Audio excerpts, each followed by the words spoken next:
But tonight we're talking about a song that just got released. It's a big one for us for this show. Queens of the Stone Age have released a new song called Easy Street. Came out today. This is their first song since 2023. First release since 2023. Well, actually, that's not true. The Catacombs. Yeah, the Alive in the Catacombs thing, and they've been touring on that, and they've released a movie and EP, and I can't believe that was a year ago already. Yeah. But yeah, now we get this cut that, they've been playing live on tour on this Catacombs tour a bunch. Like before it was released or announced that it was going to be released, I saw them play it a couple times, and from the live performance, it didn't get me very excited. This new song called Easy Street. And now it is, possibly the first single from an upcoming album. I'm not sure. They made a very like big budget music video for it. Yeah, when I thought that maybe it could be a Lucy of like something that they came up with while doing the Catacombs stuff. But then after I saw the video, I was like, you don't behead Deidrick Bader if you're not releasing an album, dude. I mean, I hope so. I still am skeptical. I still think that it could be just a one-off Lucy. I saw something where on Instagram somebody was like, "Josh, when is the album? Like, you gotta release. Like, let me know when the album's coming." And he was like, "Stay tuned" or something. He said that. The Queens of the Stone Queens Age did. account. Oh, okay. So yeah, some intern. Some intern was like, and they're like, "What? Stop saying that we don't have an album. That's the stop doing. It's that. literally the only music we had. That's and now all we got." Because it's a quick turnaround for them in like the way that they've been working more recently. Yeah, like for 3 sure. years. I mean, it's only 3 years, and like before, like Clockwork, I think it was like 7, and then it was like 7 again. 7 years between Era and like Clockwork. Math ain't great. 4 for Villains, and then 6 between Villains and In Times New Roman. Yeah, so we're only getting 3, which is that's pretty quick for Queens. But I think like that's why I think it's might be just a one-offer, because like it's quick. They just did the Catacombs. It sounds like it's from the Catacombs. There's no drums in it. The like press release that happened today with it, it was like Josh saying like, this is like an old demo that we had, and we didn't record to a click, and we didn't do all this like fancy stuff with it. It's like it there's like claps in it that are like aren't great, and it speeds up and slows down. So I was just like, maybe this is just a recording that they had that they were just like, fuck it, put it out. So I don't know, but the music video, and like they announced a tour right after, and pretty much like all the band members did like video like interviews for it. So I don't know what's on the horizon. The song was right down the middle. I was just like, this is okay. Yeah, I might even go a little less than okay. Yeah, sure. Yeah, I won't disagree with you on that. I think the bones of the tune aren't bad, but the sonics of it immediately made me think of like Eddie Vedder or like Pearl Jam, like that type of like sunny acoustic. Yeah, and I like Eddie Vedder and I like Pearl Jam. I just think Queens of the Stone Age is typically cooler than that. Yeah, it was the first time I ever like heard a new Queens of the Stone Age song and like wasn't shitting my pants over like, wow, this is cool. I was just like, oh. Yeah. It's kind of how I felt as well. Yeah. The video was cooler. Yeah, the video is way cooler. The video is way cooler, and it gave a little bit of context to the song too. Like it made the song kind of like not seem like this like ballroom first dance, and made it seem like more like something that would be played during a Jackass movie. And I was like, okay, I get it now. They're not taking themselves like too seriously on this song, and probably don't want anyone else to take themselves too seriously either with this. So maybe that's a good sign. But yeah, I mean, no drums. There's really like no bass in it either. It's very bare bones. Nikki Lane, a singer-songwriter, is like a featured artist on it. It sounds more like something that like would be released with like a Desert Sessions project and not like a Queen's album. Yeah. Yeah, I mean, there's part of me that thinks that maybe it is leading to an album, but it would be an odd first taste of an album unless it's like a completely new sound. Yeah. You know, like the closest that I can think is something like Clockwork, which was a bit more like quote unquote mature. Yeah. But that's still very much like a rock album. Even the most ballady of songs on that still sounds like Queen's. They're still big. Yes. And they still have like synth and bass and like they're like maxed out. This is like the most minimal I've ever heard Queen's, maybe other than like I don't even know. I mean, like maybe like This Lullaby off of Lullabies of Paralyze. So and even like the acoustic stuff that they've done before, like Mosquito Song, or was it Lightning Song This Lullaby. But yeah, like they Mosquito still have that Song like has it's like a spaghetti western. Yeah. Like it's still like dark and like deserty. Yeah. Whereas like this feels like a sunny indie kind of song. Yeah. And it's not. But it is one thing that we talked about with like the Catacombs, and I think you and I both like appreciate the arrangements. Yeah. But maybe not like our jam. But we were talking about it of like it feels like if he reaches a point where he doesn't want to play the rockers 100 nights a year, he could move into this like croonery sort of singer-songwriter. Frank Sinatra type of thing. Yeah. Yeah, a little easier. And then like 3 days later we get a song where it's like, oh, okay. Yeah. Yeah, I mean, I don't know. Like I feel like the song is itself like it's a good tune. I will give it that it's catchy. It does feel like an earworm. Like I listened to it and it was like immediately stuck in my head afterwards. But in terms of like the actual recording, it feels like the you know, all the interviews were like, well, it's raw because it's human, you know, and like it has to be human. They let Zane Lowe on the fucking press release, dude. I was just like, okay, yeah, sure, it's raw because it's human and mistakes. Everyone makes mistakes and all that stuff. Like that's all great, but like at the end of the day, this just kind of feels like an unfinished song. You know what I mean? Like they could have maybe made it bigger. They could have, you know, added some things in it that would make it more full. I don't really know what they're trying to do. I have a feeling if it was my guess, I would say that this is a one-off single that is going to introduce an album but not be on an album. I could see that. Yeah. That makes more sense. Yeah. Like this kind of thing that we maybe recorded while we were recording the album. Yeah. It doesn't fit. We want to get something out. Yeah. And then the album could be probably a little more familiar to what we think of when we think of a Queen's like mainline release. I could see that. Yeah. I think that probably makes the most sense, but who knows? Maybe we're going. He's been hanging out with Shania Twain. He has been hanging out with Shania Twain, but he's also been hanging out with Mastodon. He has been. I mean, hanging out, I'm not really sure. Sending a Google Drive folder with vocal stems at the very least. Do whatever you want to it. Fuck it. I mean, with Shania Twain, I think that is definitely what happened. You can barely hear him on that song. Yeah, there's no reason to say, like, featuring Josh Homme. I would never have guessed. And that song is bad. Oh, yeah. Like, that is a bad song. It's a bad song. Yeah. I will say it's more rockin' than the Queens of the Stone Age song. It's more rockin' than the Queens of the Stone Age song, for sure. But, like, I mean, it's not Homme's fault. It's all Shania, dude. Like, I mean, I apparently my wife is a Shania Twain fan, so apparently, you know, we listened to it together, and I was like, damn, she doesn't sound good. And she's like, she's suffering from a disease, and I'm like, okay, I'm sorry, I didn't know. So apparently she has something. It might be lupus or something. Okay. That where it's like she can't sing as well. I thought her voice sounded all right. I thought it sounded okay. It was just like the melody. I was just the like, tune. Where are we going with this? What happened to Damn, I Feel Like a Woman? That's what I want. Yeah. I want Josh Homme on Damn, I Feel Like a Woman. I feel like a woman. I could totally see him doing that. I think my favorite of the it's like Josh Homme week. It's Josh Homme week, yeah. I think Homme. You're forcing me to say Homie. I like Homme. Now we could call it Homme. We could call him Homme. Homme week. Big Homie. Big Homie week. Yeah.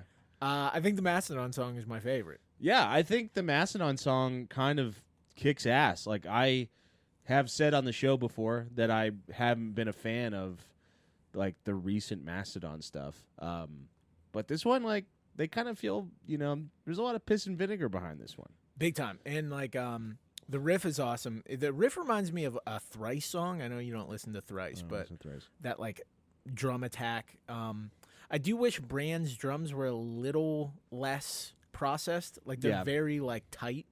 And I miss those like old records where like you could really feel the kit and like the wildness. But I thought the riffs were awesome. It's super energetic. Yeah. Braun is not singing, so the drumming is cooler. Yes. And well, he sings on the chorus. He sings on the chorus, but like the verses, Troy handles. Yeah. And he still has like the Viking growl. Yeah. And the use of Hami was like suitably spooky. Mm-hmm. Like we have like this spooky end section. Who are we gonna get? The guy that always kind of sounds like a ghost. Guy. Yeah. And it was similar to what he did on, because he's featured on one other Mastodon song. He was on Colony of Birchmen from Blood Mountain. Really? Like, yeah, he's on so it's like run, and then there's Hami going run. Like, so he did that part, and it's very similar to like what he did there, except like he's not really integrated in the song. He's just more like thrown in, attached to the end of it. But I still liked what they did with his, his part there. But that song is really cool, and I was bummed obviously when Brent Hines left the band, and I was even more bummed when he passed away, because like he was like one of my favorite guitar players ever. But this song, like, it doesn't, it doesn't sound like anything's really missing to me. And also, it made me think, like, did you watch the documentary they just put out? I did not. I watched it too, and it made me think, like, they talk. I mean, the whole thing is about Brent, and they really don't pull any punches on it either. Like, they're just talking about like how he, was pumped about the band at the beginning, like suffered some weird things towards the middle, and then like just kind of lost interest and never really said anything to them about it. He just kind of like, mentally checked out for a while until they kicked him out. And I guess like their plan was to get him back in the band at some point. Like, or they just thought that was going to happen after they kicked him out, because they thought like kicking him out would be like his bottom or something. But it made me think, like, it's really like of no coincidence. We saw Mastodon. The biggest thing we talked about when we saw them was how checked out Brent Hines seemed. And it's a shame, because he was such a great part of the band, but like he was probably bringing down their energy, and now that he's, not with the band anymore, like they sound like kind of rejuvenated. As shitty as that is to say, it's kind of true. Yeah. No, I mean, it was noticeable when we went to go see them that he didn't really seem like he wanted to be there, and like I don't think he was singing. I don't think he was. It was really odd. It was very strange. But I would agree, like for a metal band that's been doing it as long as they have been doing it, it has a ferocity that I haven't heard in a while. Yeah, for sure. So where do you rank the Hami tracks this week? I mean, it's tough to rank. I mean, I think Shania definitely takes the last one. Bottom rung. I'm gonna give it to Mastodon number 1, and then I'll give it, number 2 to Easy Street. Yeah. Yeah. I wonder if there is like a coordination behind all of these Hami tracks coming out in the same week. It's very strange. Dude. Like, I mean, you would think that he recorded them at all different times, but it is strange to have like one and then another, and then Queens puts out a song. Yeah, it is. It's odd. I mean, maybe we're just gearing up for a Hami-filled 2026. Just next week's going to be like 3 more songs that he was featured on. Just everybody just keeps dropping their Hami tracks. Jelly Roll. Hardy. Yes. All of our favorite guys. Rob Zombie. And Rob Hami. Zombie. Rob Hami. Yeah, just Lord. Charlie XCX. Jack Antonoff. Producing an entire Josh Homme record. Dude, that would be the worst thing ever. I remember the Villains like teaser video, and it was like Homme taking like a lie detector test. Do you remember that? Mm-mm. It was like he was hooked up to a lie detector test, and like it was Liam Lynch asking him like all these questions about villains, and he was saying like no, but the answer was, he was lying, and it was all yes. So he's like, what's the release date? What's the album called? Is this a piece of music from the record? And then like there was one question that was like, is it true that Mark Ronson produced this record? And Hami's like, no. And then they flash over to Mark Ronson. He's like in the room DJing, and I remember just like seeing that and being like, I hope to God that's not true. And how funny would it be if they're just like, this new one's produced by Jack Antonoff? It's why the single kind of sounded like shit and didn't have any drums. Dude. There were actually drums. There we just was mixed them drums. so low. You You couldn't fucking hear That's them. the genius of Jack. That's his genius. Because you get that mind state that there are drums. There's but drums there's if you not. can imagine them. And that's kind of where what Jack taught us. He's a genius. And we're just like, oh, man. I remember actually thinking when I first heard that Mark Ronson was doing Villains, I was like, oh, that could actually be a smart move. Because, he had these like big bombastic pop songs. And then it was awful. It sounded terrible. The songs weren't terrible, but they sounded terrible. They sounded bad. And then, like, I don't know if I've heard Mark Ronson's name since then. I don't think I have either. It might have been a career killer for him. But I do remember, like, I wasn't thinking, like, oh, I hope that's not true. I was just like, that's odd. And then I was like, could be cool for them, Because, like, I think Uptown Funk, it was, like, at its peak then. And I was like, this could be a cool thing. And then, yeah, it just wasn't. And, he has, like, a track record of, like, fucking up rock albums whenever he works on rock albums. Like, he did a album with that band, The Black Lips, that kind of was, like, a similarly, like, dry album. And then someone else, I can't remember who it is, but, yeah. Yeah, I thought it was going to be, like, this big crossover I thought so, too. Thing, and then you hear the way that John Theodore's drums are, and you're like, what the fuck? That was another thing, too, listening, because I went back and listened to some of In Times New Roman, and it's like, that felt like them trying to get back after Villains to, like, classic Queens. Yeah. But even then, John Theodore didn't have a lot to do, even in the classic Queens. Yeah. And then I hear this new one, and I'm like, now he literally has nothing to do. Now he is literally not on the song. The best, maybe, technical drummer they've ever had. And he's yet to be able to do anything cool on any of these songs. And, like, longest tier, like, with the band, like, tenure, I mean. Like, he's been with the band since, like, Clockwork, which was 2013. So it's, like, 13 years. And, yeah, like, he was not on... He played on, like, Clockwork one song. And then they released their, like, notoriously, like,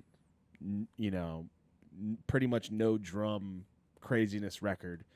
And then comes back with In Times New Roman and really don't pick it up at all. Yeah, there's, like, a couple moments on that. Yeah. And now the new single, he's just not even on. He's not on it. It is disappointing. That's why I'm, like, really hoping that this is, like, just kind of the thing that's going to introduce the new era of Queens and not actually be, a part of it. Yeah, no, I agree. Because, I mean, I don't even have a problem with them doing something new or even something, like, more low tempo because, especially with, like, Clockwork, it's like they showed that they can, like, musically branch out in a really cool way. Yeah. I just don't want it this stripped back and this, like... it just doesn't even sound like Queens, really, to me. I'm just hoping they work with, they can just make a record that's like a actual, like, well put together record. Because, like, In Times New Roman had good songs on it, but they produced it themselves, and that thing was blown the fuck out. Like, the guitars are so loud, and the vocals are not, like, treated to the degree of what they should be with how loud the guitars are. The drums are better than they were on Villains, but they're not, like, as, big and atmospheric. They still have that kind of, like, pillowy vibe to them. So just work with a producer, have someone in there that's checking the knobs. Do at least gain stage a couple things. Just make sure we're not hitting yellow. Yeah, just fucking, just have a guy back there. I mean, and I'm sure they do. Yeah. But just, a different guy. Yeah, perhaps a Bob Rock. Perhaps a, not Ronson or Antonoff, but, You know, maybe I would love There's Some Kind of Monster. Dude. that would be so funny. We've decided to record the entire thing in the catacombs. In the catacombs. I have black lung. It sounds terrible. Sounds like shit. But it's what we got. Yeah, let us know what you thought of Easy Street in the comments. I don't think we're shitting on it, but I think it's just kind of a whatever, you know? Yeah. It is such a whatever song. That's kind of how I feel. Yeah. Like, especially when you don't know whether it's going to be part of an album or not. Yeah. Like, if I'm just taking this on face value, like this is just another Queens of the Stone Age song, probably not going to listen to it that much. Yeah, I listened to it today. That's probably it. Yeah. That's probably all we're going to get. Let us know what you thought. Subscribe if you haven't yet. Follow us on Instagram and TikTok for podcast clips, comedy skits, the shirt. Subscribe on Patreon, $5 a month to become a quitter, get bonus content every Sunday. We're going to go talk about cribs now. So thanks. Goodbye.